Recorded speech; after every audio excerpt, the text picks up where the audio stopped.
Rain patters against cobblestone streets as you wake beneath a crooked awning in Loguetown. The scent of salt, smoke, and stormed-up sea air clings to your lungs. You sit up slowly, heartbeat irregular. Your mind reels, not from hangover or injury, but from the sudden realization that this isn't your world, or rather, it is, now. You look down at your hands. They're yours, but not. Scarred knuckles, calloused palms, faint steam curls from your fingertips, not from heat, but from something stranger. You feel it again. The twitch of possibility, the low hum of Parallax, your devil fruit ability. You phase into a pocket of time just half a breath ahead, watching a merchant walk past 2 seconds before he does. Your body shivers as you return to the present. You remember the fall, some kind of shimmering rift, a sense of being pulled through pages. And then, Loguetown, birthplace of the Pirate King, the place where he died. A flash of lightning splits the sky. You move on instinct. The town is alive with quiet dread. Marines triple their patrols. Pirate rumors flare like wildfire. You duck through alleyways, each step guided not just by memory, but by instinct and flickering premonitions, echoes of possibilities not yet real. You aren't from here, but you belong here, somehow. The pull is too strong. It's then that you hear it. A drunken Marine's mutter beneath his breath, repeated like a curse. Damn fools guarding a treasure no one even believes is real. You freeze in the rain. Your breath catches the one piece. It's not at the end of the Grand Line, not yet. Somehow, impossibly, Gul D. Roger hid it here, before his capture, before the scaffold, beneath the very city where he was executed. The world had chased after it for decades, not realizing it had been under their noses the whole time. And now, it's about to be yours. The vault lies beneath the Marine Command Barracks in a sealed chamber accessible only by vice admirals. But your power isn't brute strength, it's vision. You wait for dusk. You trail a lieutenant, flickering through seconds of probability, memorizing door codes just before they're typed. In the silence between heartbeats, you slip into a side timeline where you're unnoticed, intangible. And in that ghost-thin moment, you walk through the door. You re-emerge in the vault. It doesn't look like treasure. No gold, no throne. Just a black chest, aged by sea air, stamped with an ancient Jolly Roger now half-faded. You reach for it. The lock crumbles at your touch as if Roger himself expected you. Inside, a single scroll, a log pose, and a sphere, glass-like, swirling with stardust and sea foam. It pulses in your hands. Your knees buckle. Your mind explodes with vision. Raftel, Joy Boy, Laugh Tale. History compressed into an instant. And at the center, a truth too large for words. You can't contain it, not yet. But it knows you. And you understand.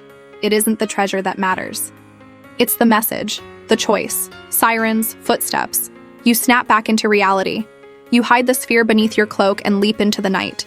The escape is chaos. Marines swarm like ants. Smoke grenades, muzzle flashes. You phase between possible paths, dodging bullets, barely clinging to control. Each jump leaves you dizzy, bleeding from the nose. But you make it. Through an open sewer grate. Into the sea. Carried by current to the harbor. A single ship waits, stolen, rough-sailed, nameless. You board it without thinking. Your heart beats like a war drum. Behind you, the city screams. Ahead, the Grand Line calls. By dawn, the world knows. Newspapers hit port towns like cannonballs. Headlines scream, "The One Piece stolen! Thief escapes from Loguetown!" Whitebeard's roar cracks open clouds. Shanks hurls his cup across the red-haired ship's deck. Mihawk's blade trembles in its sheath. Marines scramble. Cypher Paul activates sleeper agents. And across the East Blue, a rubber boy grins on a dinghy, unaware his story is about to change forever. Because you've stolen fate itself. You feel it all from your ship as you drift toward Reverse Mountain. The wind feels different now, heavier. You aren't a pirate. Not really. Not yet. But you've stolen the treasure meant to start a new era. And now the world is coming for you. Your tiny ship creaks beneath your feet. the sails patchwork and fluttering against a crosswind that smells of ash and salt. Ahead, Reverse Mountain looms like the back of a sea god. Monolithic, impassable, defiant. The wall of water before you is impossible, but you've seen what impossible looks like from the inside now, and you know how to bend it. The stolen log pose pulses erratically at your wrist. It isn't pointing to a single island, it's spinning, twitching like it's possessed. You clutch it tighter. Even the sea can feel what you've done. Behind you, flags rise. Black sails, crimson sunbursts, marine blue. They're already hunting you. You don't sleep. You can't. The parallax power flickers even when you're still. Nightmares show you deaths that haven't happened. Your body sinking under waves, burned by buster calls, executed on some distant scaffold. You jolt awake every time, heart punching your ribs. But they're only echoes, not real, not yet. As your ship crests the wall of water and enters the Grand Line, the sky seems to split open. Rain pours sideways. Winds scream.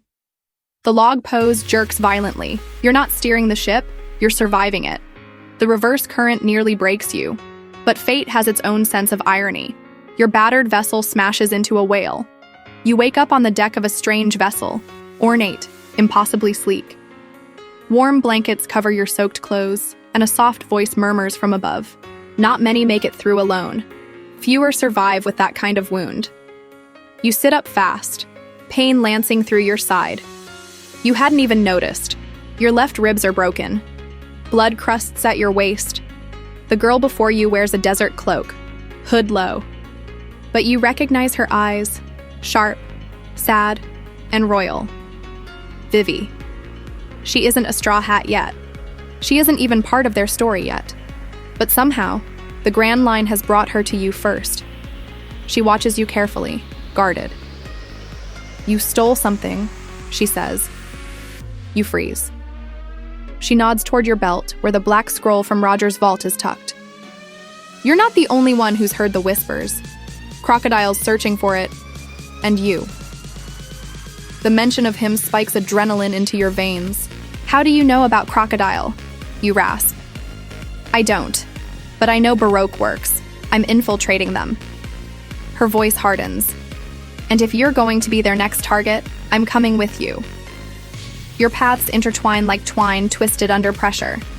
She patches your wounds while you teach her about Parallax, demonstrating with flickers of alternate movement, dodging a thrown apple midair, watching it splatter in one version, catch it in another. She doesn't recoil. She watches. You're from another world, she finally says, one starlit night as the ship drifts near Cactus Island. You don't respond, but your silence answers. She exhales. Then maybe that's what it takes. You see the burden in her eyes, the weight of Alabasta's crumbling piece, and something else. Hope.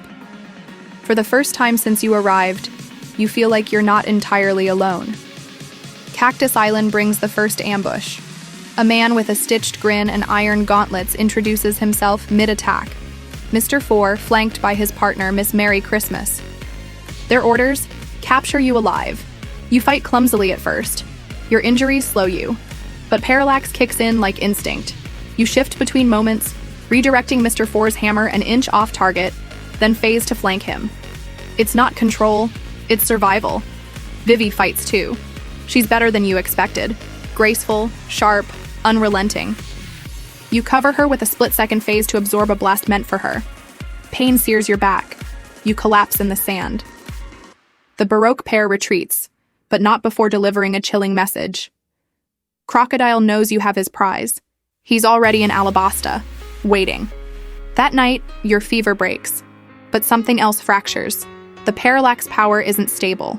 It's mutating, responding to the weight of what you carry. You slip into 3 timelines at once in your sleep, each showing Vivi dying in a different way. Fire, sand, betrayal.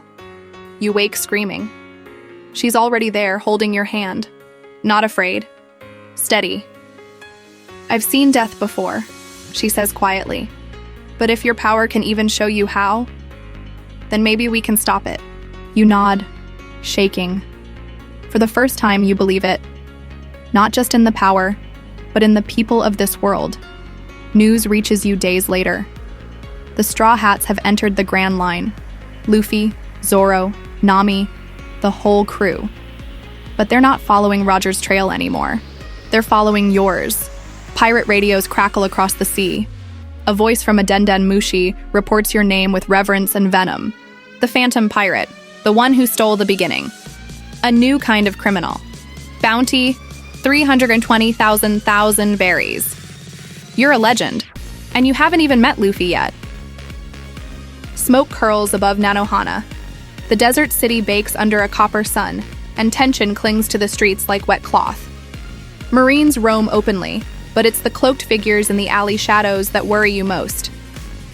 Baroque Works is tightening its grip. And somewhere beneath the sand, Crocodile waits. You and Vivi enter the city under false names. She keeps her hood low. You keep your hand close to the scroll. The One Piece, whatever its true meaning, is still sealed within its sphere, now stashed in a bag beneath your coat. You can feel its pulse, like a second heartbeat. The city feels ready to burst. And that's when you see them. A ship in the harbor, small, patched with love and chaos. The Going Merry. You freeze. They're here. The Straw Hats. You don't approach them. Not yet. You shadow them from the rooftops as they explore the market. Luffy grinning with a turkey leg in each hand. Zoro half lost already. Sanji juggling crates while flirting with every girl in sight. Nami walks beside them, more cautious than the rest. Her eyes scan the horizon like she knows something's off. You remember what she lost, her village, her childhood. You remember how long it took for her to trust anyone. You also remember what's coming if nothing changes. Crocodile will break Alabasta. The crew will nearly die. Luffy will bleed into the sand, unless you change it. But when you step into view in the bazaar, it doesn't go well. Zoro sees you first. Before you can speak, he's on you. Blades drawn, instincts faster than thought. You've been following us, he growls, pinning your back to sandstone. I'm trying to help, you manage. Funny, Nami says coldly, crossing her arms. People with 300 million berry bounties usually aren't the helpful type. Luffy says nothing. He watches you with a strange, tilted smile. Vivi rushes into the square just as things escalate. Stop! He's with me! He saved my life! Zoro doesn't lower his sword, but Luffy steps forward. You're the one who took the One Piece, he says like it's a weather report. You don't deny it. I didn't understand what it was, you say. Not fully, but now I do. It wasn't gold, it was truth, and Crocodile wants it. The silence is thick. Finally, Nami steps forward. You stole our dream. Her voice doesn't rise, but it hits harder than any punch. They don't trust you. Not yet. But they don't leave you behind, either. Vivi's pleading wins you a place. On the fringes, an outsider riding on the Mary's stern as they set course for Rain Base. You stay up nights, standing alone at the railing, staring into the black desert horizon. Luffy visits first. He plops down beside you like you're an old friend. You scared them, he says. I scare myself. He laughs. Then you're not so bad. You don't answer, but for the first time you smile. Nami visits next. At first she says nothing, just watches the stars with you. After a while she asks, what was your world like? You pause. She deserves honesty. It was full of stories. About people like you. People who fought for freedom. Who never gave up. She looks at you, suspicious. Stories? Your name meant something where I came from? You all did. She turns away, shaken. Her voice is small. Then why would you take that from us? Your chest tightens. I didn't mean to. I thought I could protect it. Keep it from being used by the wrong people. And what makes you the right one? That cuts deeper than blades. You nod, accepting it. I don't know. She leaves without another word. But later that night, a blanket shows up next to your hammock, and a steaming cup of tea. Small gestures, but they feel like lifelines. Rainbase comes faster than expected. You approach the casino fortress under cover of storm. Vivi leads the way, but something's wrong. Guards gone, sand slick with blood. The Baroque Works agents are missing. You feel it before it happens. A trap. Rain falls sideways as a wall explodes. Marines, real ones, flood the compound, led by Captain Smoker himself. You're recognized instantly. "There you are, you time-slipping bastard," he snarls, his sea-stone jitta crackling. The Straw Hats form a line between you and him without hesitation. "Get to the tunnels!" Sanji barks. "But..." Zoro grabs your collar. "Don't waste it. You have something none of us do."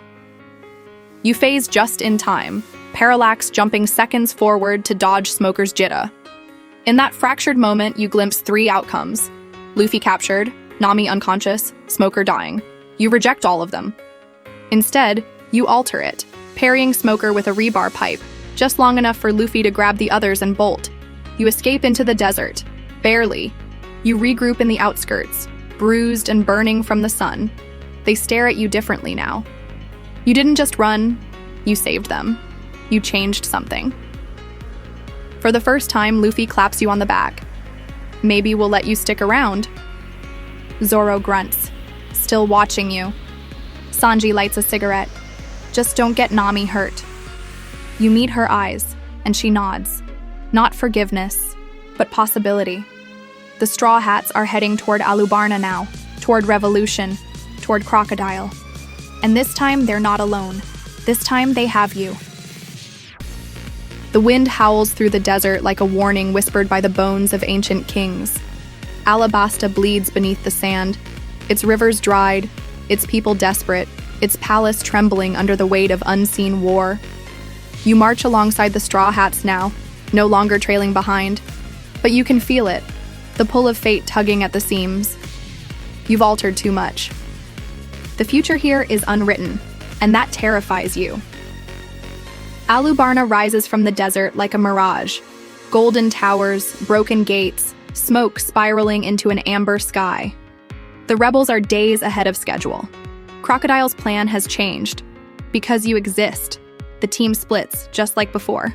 Luffy, Zoro, Sanji, and Usopp scatter to intercept the officer agents. Vivi races to the palace. And you? You go underground. You've seen this version of the story. You don't belong in it, so you carve a new one. The tunnels beneath the capital are carved in limestone and death. You phase through collapsing stairways and ancient trap halls, guided by the pulse of the sphere you stole, the true heart of the One Piece, humming with heat and possibility. You finally find him in the catacombs beneath the palace. Crocodile. He's waiting, arms crossed, golden hook glinting in the low light. "So the thief returns," he purrs, "and brings my prize back to me." You don't hesitate. You draw the scroll from your coat, fingers trembling, not with fear, but with resolve. "I came to end this." He laughs, but it dies quickly as Parallax flares around you, echoes of sand collapsing, versions of you both already dead, flicker like shadows on the walls. "I've seen 1,000 ways this ends," you whisper. None of them leave you standing. Crocodile doesn't smile this time. He strikes. The battle is carnage. He moves like a blade of wind, slicing the very air, turning walls into sand. You dodge not with speed, but with possibility, phasing through death, dancing between futures. Each flicker shows you something different. Your neck sliced, your arm shattered, Vivi crushed by falling stone. But you choose better. You throw a jagged memory of the palace at him, an echo of time that slams him into the wall. The power takes its toll. Your vision blurs, nose bleeding, joints locking, and then a scream. Vivi. She's here. She shouldn't be. A flash of Crocodile's hook, her blood in the air, time fractures. You don't think. You dive into the Parallax fully, into the raw, unshaped realm between cause and effect. You become untethered, unmoored from linear time. The world slows. Your own body shreds at the edges. You reach into the future and pull Vivi away just as the hook descends. You take the hit instead. Pain floods you. Your chest ruptures. You feel the world begin to collapse. Time snarling into itself. Paradox tries to consume you, but Vivi lives. That is enough. You vanish from the timeline. To the Straw Hats, it looks like death. One moment you're there, shielding Vivi with your back turned. The next, you're gone. Not blood, not body, just absence. Luffy arrives seconds later. He sees the pain in Vivi's eyes. He sees Crocodile wounded, but still rising. And he finishes what you began. The battle above becomes legend. Luffy fights with a fury none of them have seen before. Not for treasure, not for pride, but for the friend they lost beneath the palace. He crushes Crocodile into the sand with a final thunderous Gomu Gomu no storm. The rain returns, weeping over Alabasta for the first time in years. The people rejoice. The kingdom is saved. But in the quiet moments that follow, no one speaks your name. They think you're dead. And in a way, you are. Elsewhere. You awaken in pieces. Your body feels like shattered glass held together by gravity. The air is thin. The sky is black. You're in Skypiea, but not the one they know. A darker mirror. A ruined edge of the Sky Islands, where discarded history clings to clouds like dust. You're alive, but broken. Parallax brought you here. Not to save you, but to heal the wound you tore in time. You drift for days, delirious, hunted by fragments of futures that never happened. You see ghosts of yourself. Versions that turned pirate, tyrant, hero. You scream at the sky. No one answers. Until one day you see it. A small flag painted by a child's hand. A straw hat. You limp toward it, heart pounding. The Mary is gone. Long past you. But the trail remains. They made it to Water 7. And if you can walk, you can catch them. You gather your strength, you swallow your grief. You're not done yet. Not until they know the truth. Not until you give back what you once stole. Water 7 gleams beneath a lavender dawn, canals reflecting the sky like liquid glass. Ships crowd its harbors, and laughter spills from its markets, masking the tension thickening in the city's veins. You step onto its stone streets unnoticed, wrapped in rags, your bones aching with the weight of fractured timelines and the memory of sacrifice. You made it back, but you are not the same. You aren't the legend from the wanted posters anymore. You aren't the thief who stole the world's dream. You are something quieter, something wounded, and still, something necessary. You find them by instinct. The Straw Hats have docked beside the Galley Law Company, already entangled in mysteries and betrayal. You watch from the shadows as Luffy punches through steel walls. You see Robin walk alone beneath flickering lamplight, her posture tense. The storm hasn't broken yet, but you know it's coming. You don't approach right away. Instead, you track the agents. CP9. They're here, already watching, already calculating. The world government moves in silence, but your presence on the board has accelerated their plans. You see it in Rob Lucci's gaze, in the precision of Khalifa's steps. They remember you. You don't wait for them to strike. You go to her. Robin is standing on a canal bridge at twilight, fingers curled over the stone. She doesn't flinch as you step from the shadows. Her eyes, always unreadable, lock on yours. You died, she says. Not quite. Silence stretches between you like glass. You left us. You nod. I had to. Then why are you back? Your voice is raw. To tell the truth. You place the scroll in her hands, the one you stole beneath Loguetown, the key to the story she's been searching for her entire life. It's not a weapon, you whisper. It's a message. Joy Boy didn't leave the One Piece as treasure. He left it as a testament. Robin opens it. Her breath catches, her eyes widen. It's history. The true one, you say. And it's not just about Laugh Tale. It's about the world that came before. The world they buried. And the future someone has to build. She clutches the scroll to her chest. Not with awe, with grief. I've been alone for so long, she says quietly. I know. You look at her. This woman who grew up hunted, haunted, held together by silence and strength. You're not anymore. They don't believe it's you at first. When Robin brings you to the shipyard, the others tense. Usopp reaches for his slingshot. Sanji steps between you and Nami. Zoro's hand doesn't leave his hilt, But then Luffy steps forward and looks you in the eye. "I saw you die," he says. "I felt it." "I did," you answer, "in every way that mattered." And then, "But I came back because I could not let that be the end." Luffy stares at you for a long time, then he nods, not just acceptance, welcome. That night you tell them everything. The truth about the One Piece, about Roger, about the test he left behind, about the sphere that pulses with ancient energy, now hidden somewhere even you can't reach, about the world government's fear, not of pirates, but of knowledge, and about CP9. Nami leans in. "So we were never supposed to reach Laugh Tale." "No," you say. "You were supposed to become it." Zoro scowls. "What does that even mean?" "It means Roger didn't want someone to find a treasure. He wanted someone to be free enough to make a new world with what they found." The moment doesn't last, because the enemy moves. They strike at dawn. CP9 launches an ambush meant for Robin, but finds you standing in her place.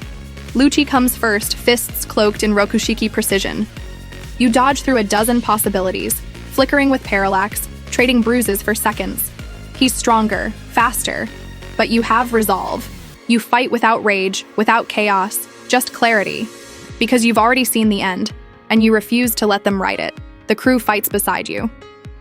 Sanji kicks through windows with a snarl. Nami calls down a storm. Zoro splits stone to shield Robin. Luffy, unshackled, bellows with fury and wonder. For once, they're not just protecting a crewmate. They're protecting you. And in the final moment, you see it clearly. An echo of a future where you betray them. A world where fear makes you run. Another where you keep the One Piece for yourself. You look at Luffy, at Robin, at Nami, gritting her teeth beside you, bleeding and unyielding. You choose none of those paths. Instead, you take the sphere, Roger's legacy, your burden, and raise it into the air. Then you shatter it. The explosion is soundless. Light floods the sky. The fragments scatter like stardust across the sea. Luffy stares, stunned. "What did you do?" Usopp breathes. You fall to your knees, chest heaving. "I ended the game." You look at them all, voice shaking. "We don't need his legacy. We'll build our own." Robin kneels beside you, eyes wide with something close to peace. "I believe you," she says softly. And then Luffy grins, wide, reckless, free. "Good." He holds out his hand. "You're not a thief anymore." You take it. "No. I'm a Straw Hat." They give you a room on the Mary, not a spare bunk. Your room. The ship sets sail again, the wind gentler, the weight lifted. For the first time, you're not running from anything. You're sailing towards something, a story you helped write. The sea is quiet, too quiet. The Grand Line, once unpredictable, now holds its breath. You stand at the Mary's bow, the morning sun warming your shoulders, your coat fluttering against the breeze.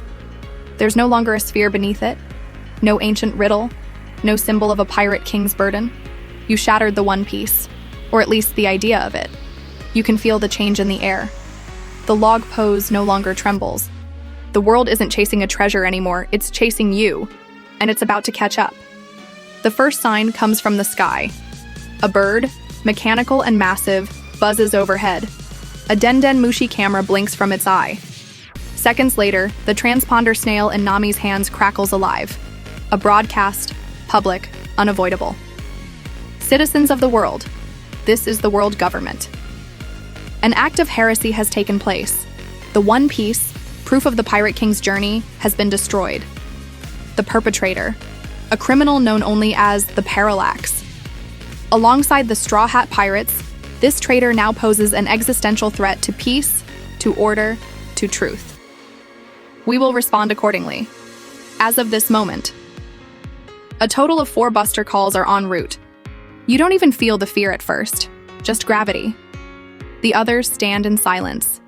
Even Luffy's smile fades. It's not just about you anymore. They're coming for all of you. They don't run. There's no talk of splitting up, no arguments, no retreat. You've seen it all before. Betrayal, desertion, sacrifice. You prepare for someone to say the words that might tear this apart. But instead, Zoro grunts. 4 buster calls, huh? Sounds like a party. Sanji lights a cigarette. Bet I can knock one out of the sky before lunch. Usopp swallows hard, then lifts his slingshot. I'm not afraid.